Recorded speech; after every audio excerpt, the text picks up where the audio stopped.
सो दोस्तों, आज की कहानी जो एक्सप्लेन करने जा रहे हैं उसका नाम है आइलैंड सीरीज का पार्ट 4। तो इसे शुरू करने से पहले हम आपको बता दें कि अगर आपने अभी तक इसके बाकी पार्ट नहीं देखे तो नीचे कमेंट में आपको लिंक मिल जाएगा, वहां से जाकर देख सकते हैं। तो बिना पहला पार्ट देखे आपको ये स्टोरी समझ नहीं आएगी। तो कहानी की शुरुआत वहीं से होती है जहाँ पे हमने पार्ट 2 को छोड़ा था, जहाँ पे हमने रूबिका को देखा था जो अभी भी वही शॉप पर जख्मी हालत में पड़ी हुई है, लेकिन उसके साथ वालों का कुछ पता नहीं है। वो वहां से बाहर आने लगती है, लेकिन अभी एक क्रोकोडाइल जिंदा है, वो मरा नहीं था और रूबिका को उसे देखकर और ज्यादा गुस्सा आ जाता है और अपनी चाकू से उसे मार डालती है। यहाँ से कहानी शिफ्ट होती है 4 साल बाद। हम ट्रेसी नाम की न्यू शेरिफ को देखते हैं, क्योंकि एंड्रू जो कि पार्ट 2 में था उसने इस टाउन को शेरिफ की जॉब छोड़ दी थी। हम रूबिका को भी देखते हैं जिसने फिश और एनिमल डिपार्टमेंट ज्वाइन कर लिया था।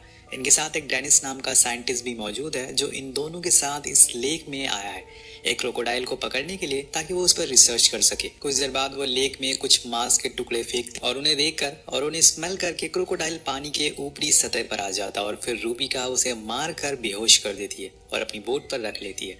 वही हम एक और कैरेक्टर को देखते हैं जिसका नाम है रायन। ये असल में इंजीनियर है जो इस टाउन में रहता है। अब वो लोग उसे अपनी जीप में रख लेते हैं। इधर ट्रेसी और उसके साथ ही वो क्रोकोडाइल को अपनी जीप में रख लेते हैं और वहां से बाहर आने लगते हैं, लेकिन तभी रूबिका देखती है कि उसके पीछे एक जायंट क्रोकोडाइल पड़ा हुआ है जो किसी भी वक्त उन पर हमला कर सकता है। अब वो फौरन गेट की तरफ आती है जिस पर फेंसिंग लग चुकी है, जिसे ओपन करने में थोड़ा समय लगेगा, पर रूबिका उस क्रोकोडाइल को थोड़ा इधर उधर डाइवर्ट करती है ताकि वो फेंसिंग खुल सके और फाइनली वो उस गेट को पार कर पाती है और खुद की जान बचा लेती है। सो गाइस, अभी तक जो भी हमने पिछले पार्ट में देखा था कि कैसे इस लेक के क्रोकोडाइल ने इस जगह पर आतंक मचाया था, और उसी को देखते हुए गवर्नमेंट ने इस एरिया को फेंस कर दिया है जिसका केबल पे 24 घंटे करंट दौड़ता है ताकि कोई भी इंसान अंदर ना जा सके। अब उसी दौरान डेनिस कहता है कि यहाँ पे रहने वाले क्रोकोडाइल नॉर्मली 11 फीट के होते, लेकिन जो ये हमारे पीछे पड़ा हुआ था उसका साइज बहुत ही जायंट था, जो कि इम्पॉसिबल है। आखिर ये आया कहाँ से? और यही चीज हमें पता लगानी होगी, लेकिन रूबिका किसी को भी अंदर ना जाने की सलाह देती है क्योंकि ये खतरे से भरा हुआ है।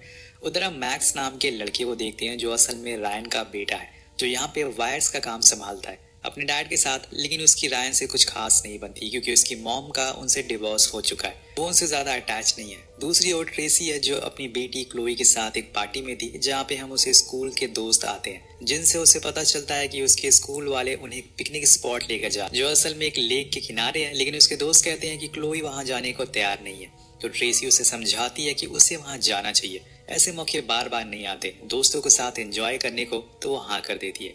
वही दूसरी तरफ डेनिस कुछ लोगों को लेकर फेंसिंग के उस पार जाने का ट्राई करता है, क्योंकि जब से उसने जायंट क्रोकोडाइल को देखा है तभी से वो उसे पकड़ने की फिराक में है। वो उस पर रिसर्च करना चाहता है, तो मैक्स उसे चुपके से उन लोगों को लेकर दूसरी तरफ चला जाता है। अब लगता है कि इनकी मौत नजदीक है। इधर टाउन के सारे लोग ट्रेसी के ऊपर चिल्ला रहे थे ताकि वो फेंस को हटा दे। उनका कहना था कि ये चीज उनके टाउन को हॉरर बनाती है और उन्हें लेक में जाने से रोकती है, लेकिन तभी रूबिका उनसे कहती है कि आपने शायद इस लेक में रह रहे क्रोकोडाइल को ना तो देखा है और ना ही उनका सामना किया है, लेकिन मैं इन सब चीजों को झेल चुकी हूँ सालों पहले, जिसमें मैंने अपने बहुत से करीबी लोगों को खोया है। तो आप लोग से गुजारिश है कि ऐसी कोई भी ऐसी अपील दोबारा ना करें। अब वहां से बाहर निकलते टाइम रायन ट्रेसी को डिनर पर चलने के लिए कहता है क्योंकि ये दोनों सालों से एक दूसरे को डेट कर रहे हैं। तो ट्रेसी कहती है कि आज उसकी क्लोई के साथ प्लान्स है इसलिए वो नहीं आ सकती, लेकिन रायन जिद करने लगता है तो उसे शाम तक अपडेट देने को कहती है। सीन शिफ्ट होता है डेनिस के साथ वाले लोगों में, जिन्हें अपने सामने एक भूखा क्रोकोडाइल दिख जाता है जो अपने शिकार को खा रहा था। अब ये सभी उस पर गोलियां चलाना शुरू कर देते हैं, पर एक भी गोली उस पर असर नहीं करती क्योंकि इन्हें शायद ये पता नहीं है कि इस लेक में रहने वाले क्रोकोडाइल आम तरह के क्रोकोडाइल नहीं है, बल्कि ये हाइब्रिड है। तो अब वो उनके पीछे ही पड़ जाते हैं। अब सभी लोग इधर उधर भाग जाते हैं, लेकिन एक आदमी उस क्रोकोडाइल के कब्जे में आ जाता है, पर वो उसे लड़ने की कोशिश करता है, जिसके दौरान वो जाकर वायर से टच हो जाता है और वहीं मारा जाता है। अब उस रात क्लोई उस बस में बैठ जाती है जिसमें वो और उसके दोस्त पिकनिक पर जाने वाले थे। उसके जाने के बाद ट्रेसी और रायन अपने डिनर में बिजी हो जाते हैं। वहीं मैक्स को फेंस के उस पार से कुछ आवाजें आती है, जैसे कि कोई चीज चीख रही हो, उसे बुला रही हो। वो फौरन उस पार जाकर चेक करता है, पर यहाँ वो यही भूल कर देता है क्योंकि तभी कोई चीज आकर उसे घसीटते हुए ले जाती है, जिसे वो गेट भी वैसे ही खुला रह जाता है। मतलब अब क्रोकोडाइल आराम से सिटी के अंदर भी घुस सकते हैं। कुछ समय के बाद हम बस ड्राइवर को देखते हैं जो बस चलाने पे कम और फोन में सनी लियोनी को देखने में ज्यादा बिजी था, और यहाँ वो गलती से दूसरा टर्न ले लेता है और अब वो फेंस के अंदर घुस जाता है पिकनिक करना है, और बस को वहीं रोक देता है और सबको उतरने को कह देता है। देखा आपने, एक लापरवाही का नतीजा, इसलिए कहते हैं कि don't use phone while driving. अब इनके साथ क्या होगा ये तो हमें आगे पता चलेगा। अब वो सभी दोस्त उस रात बॉनफायर करते हैं और लेक किनारे खूब एंजॉय करते हैं। क्लोई को वहाँ एक लड़का भी पसंद आता है, लेकिन वो उसे बात करने से डर रही थी। वहीं वो बस ड्राइवर किनारे पर फ्रेश हो रहा था कि तभी पानी से कोई चीज आती है और उसे खींचते हुए ले जाती है। अब ये पानी में मजे करेगा सनी लियोनी के साथ, यानी कि सबसे पहला नंबर इसका ही था, जिसकी वजह से ये लोग यहाँ फंस चुके हैं। अगले दिन सब लोग सोकर उठते हैं तो उनके पास उनका कोच आता है जो उनसे बस ड्राइवर के बारे में पूछता है, पर सबका कहना था कि उन्होंने उसे कहीं देखा ही नहीं है। वहीं दूसरी ओर ट्रेसी के पास एक राउंड अप शेरिफ का कॉल आता है जो उसे बताता है कि कल रात 7:30 बजे से फेंस का गेट खुला हुआ है और तब से मैक्स भी गायब है। इसी दौरान रूबिका को थोड़ी दूर पर खून दिखता है जो ज्यादा पुराना तो नहीं था और उसे देखकर सारे लोग अंदर घुस जाते हैं, ये पता लगाने के लिए कि क्या कोई मुसीबत में तो नहीं है। उन्हें इस बात का कोई अंदाजा नहीं था कि आज शायद कई लोगों की जान जाने वाली है। उधर लेक किनारे क्लोई और उसके दोस्त जेट स्काई करने में बिजी हो जाते हैं, लेकिन वो उनसे दूर जंगल में घूमने चली जाती है जहाँ पे उसे मैक्स गिरा हुआ मिलता है, यानी कि वो अभी भी जिंदा था। अभी उसने खुद की जान बचाने के लिए रात से पेड़ पर चढ़ा हुआ था। वो दोनों एक दूसरे को जानते थे क्योंकि ट्रेसी ने उसे मैक्स से मिलवाया था। अब वो क्लोई से कहता है कि हमें यहाँ से फौरन निकलना होगा, ये जगह खतरे से भरी हुई है। क्लोई अपने चारों तरफ देखती है तो उसे कुछ बोट्स दिखाई देते हैं और तब जाकर उसे समझ आता है कि वो गलत लेक पर आ गई है। वहीं दूसरी तरफ क्लोई के दोस्त जेट स्काई करने में बिजी होते हैं और तभी एक लड़का पानी में गिर जाता है, जिसके बाद उसकी पूरी बॉडी पर बेबी क्रोकोडाइल चिपक जाते हैं और एक एक करके उसे खाने लगते हैं। वो चिल्लाता है लेकिन उसके दोस्त बहुत आगे निकल चुके थे, इसलिए उसकी कोई भी आवाज सुन नहीं पाते।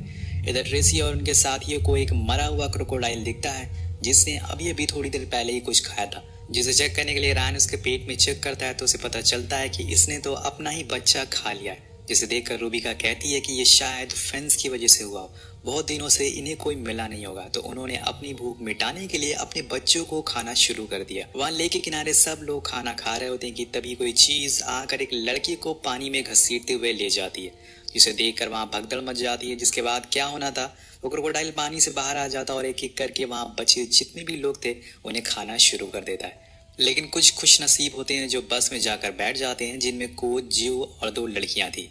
थोड़ी देर बाद जब सब कुछ शांत हो जाता है तो वो लोग धीरे धीरे करके जंगल की ओर आ जाते हैं, जहाँ पे कोइंसिडेंटली मैक्स और क्लोई मिल जाते हैं, जो उन्हें बताते हैं कि हम लोग गलत लेक पर आ गए। ये असल में वही लेक है जिसके आसपास फेंसिंग लगाई गई थी। अब इसके बाद क्लोई जूली से उसका फोन मांगती है ताकि वो अपनी मॉम को इस बारे में बता सके, लेकिन सभी का सारा सामान वही कैंप के पास ही छूट गया था। तो जियो कहता है कि हमें वापस से कैंप पर चलना चाहिए, लेकिन क्लोई मना कर देती है क्योंकि वहां जाना खतरे से खाली नहीं है। तब मैक्स बोलता है कि हमें फेंस की तरफ चलना चाहिए, पर वहां पे एक करंट दौड़ रहे हैं, इसलिए हम क्लाइंब करके तो नहीं जा सकते, लेकिन हम उनके गेट की तरफ चल सकते हैं। यहाँ की फेंसिंग के बारे में मैक्स को अच्छे से पता था, इसलिए वो सबको साउथ की साइड में चलने को कहता है। उधर ट्रेसी और उसके साथ वाले लोग उसी लेक के किनारे पहुंच जाते हैं जहां पे ये लोग पिकनिक मना रहे थे। वहां जाके उन्हें वही बस मिलती है जो कि अब व्हाइट से रेड हो चुकी थी। उसके साथ साथ उन्हें बहुत सी स्टूडेंट की लाशें भी मिलती है, जिसे देखकर ट्रेसी समझ जाती है कि ये असल में उसकी बेटी के स्कूल के बच्चे हैं। तो फौरन क्लोई को कॉल लगाती है और वो फोन वहीं रिंग करते हुए मिलता है। अभी देखकर वो गुस्से में आ जाती है और ठान लेती है कि वो इन सारे क्रोकोडाइल को मार कर ही दम लेगी।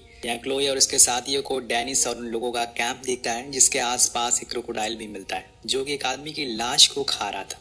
ये देखकर सब लोग भागने लगते हैं, लेकिन तभी ब्रिटनी का पैर एक ट्रैप में फंस जाता है जो कि उन्हीं हंटर ने लगाया था। वो लटक जाती है और यहाँ एक क्रोकोडाइल आकर सीधा उसके मुंह को ही खा जाता है। इधर दूसरी तरफ क्लोई जाकर एक गड्ढे में गिर जाती है जिसमें एक लाश भी थी, पर इसके अलावा भी वहाँ कोई और मौजूद था और वो था क्रोकोडाइल। वो क्लोई को देखकर उसकी तरफ बढ़ने लगता है, पर सही मौके पर मैक्स वहाँ पहुंच जाता है और उसके ऊपर पत्थर मारकर उसका ध्यान अपनी तरफ करता है। इसी चीज का फायदा उठाकर क्लोई उस आदमी की बंदूक से उसे मारकर बेहोश कर देती है। दूसरी तरफ हम डेनिस को जख्मी हालत में एक किनारे पर बैठा हुआ देखते हैं। भी वहाँ से ट्रेसी और उसके साथ ही बोट लेकर गुजरते हैं। तो अब वो लोग उसे यहाँ आने की वजह पूछते हैं तो वो बताता है कि वो ये जानना चाहता था कि असल में क्रोकोडाइल अपनी लिमिट से कैसे बड़े हो गए, इसलिए वो चुपके से यहाँ पर आ गया। वो लोग उसकी मरहम पट्टी करते हैं। इधर क्लोई और उसके साथ वाले लोग फंसे हुए थे उस जगह से। जब वो क्रोकोडाइल चला जाता है तो कोच ब्रिटनी के बिना सर वाली लाश को नीचे उतारते हैं, जिसे देखकर जियो वहीं उल्टिया कर देता है। पर क्लोई अभी भी नीचे गड्ढे में फंसी हुई थी और तभी उसे इसके अलावा भी वहाँ कोई और मौजूद था और वो था क्रोकोडाइल। वो क्लोई को देखकर उसकी तरफ बढ़ने लगता है, पर सही मौके पर मैक्स वहाँ पहुंच जाता है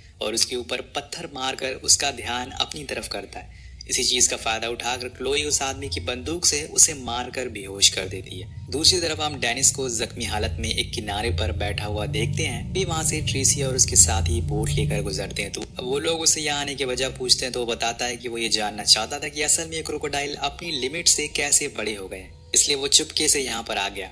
वो लोग उसकी मरहम पट्टी करते हैं। इधर क्लोई और उसके साथ वाले लोग फंसे हुए थे उस जगह से। जब वो क्रोकोडाइल चला जाता है तो कोच ब्रेटनी के बिना सर वाली लाश को नीचे उतारते हैं, जिसे देखकर जियो वहीं उल्टिया कर देता है। पर क्लोई अभी भी नीचे गड्ढे में फंसी हुई थी और तभी उसे फोन रिंग होने की आवाज आती है, जो असल में उस बेहोश हुए क्रोकोडाइल के मुंह से आ रही थी। क्या पता ये उसी का फोन है जिसको इसने खाया हो। पर इस समय तो क्लोई को बस फोन की जरूरत थी, तो वो बड़ी ही हिम्मत करके उसके मुंह से फोन निकालती है और उसकी जान अटकी हुई थी। फाइनली वो उसे निकाल लेती है और सबसे पहला कॉल ट्रेसी को लगाती है और बताती है कि वो लोग फेंस के इस पार फंसे हुए हैं और अब वो नॉर्थ वाले गेट की तरफ जा रहे हैं। और तभी अचानक से ट्रेसी की बोट पर एक क्रोकोडाइल हमला कर देता है, जिससे कि सभी लोग पानी में गिर जाते हैं। लेकिन उन्हें स्विम करना आता था, इसके लिए वो बचकर बाहर आ जाते हैं। एक पुलिसमैन अभी भी पानी में ही था, जिस वजह से वो उसका शिकार बन जाता है। लेकिन इसी दौरान बस के नीचे से एक और क्रोकोडाइल डेनिस को भी पकड़ लेता है। ट्रेसी बहुत कोशिश करती है उसे बचाने की, लेकिन वो ऐसा कर नहीं पाती और वो भी मारा जाता है।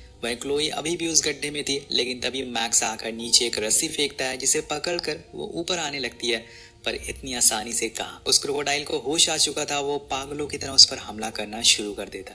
लेकिन सही समय पर मैक्स रस्सी ऊपर खींच लेता है, जिससे कि वो बच जाती है। अब ये सभी लोग इसी उम्मीद में वहां बैठे रहते हैं कि शायद उन्हें कोई बचाने आएगा। तभी मैक्स को एक बोट की चाबी मिलती है, जिससे उन्हें एक और उम्मीद मिलती है यहाँ से बाहर निकलने की। लेकिन पहले तो उन्हें इस बोट को ढूंढना होगा, तो वो लेक के साइड साइड चलने लगते हैं और उन्हें कुछ ही दूरी पर एक बोट मिल जाती है। पर उसमें पहले से जिमी नाम का आदमी बैठा था। उससे कहता है कि मेरे पास चाबी नहीं है और ना ही मैं पानी में आ सकता हूँ, क्योंकि मेरा पैर में चोट लगी है। इसलिए मैक्स अपनी जान हथेली पर रखकर पानी में कूदता है और जाकर उसे बोट की कीज देता है। उसके बाद सब लोग एक एक करके बोट पर आ जाते हैं, लेकिन कोच नहीं आते, क्योंकि उन्हें पानी से डर लगता है। वो ऊपर एक लकड़ी लेने जाते हैं, जिसकी मदद से वो उस बोट तक पहुंच सके।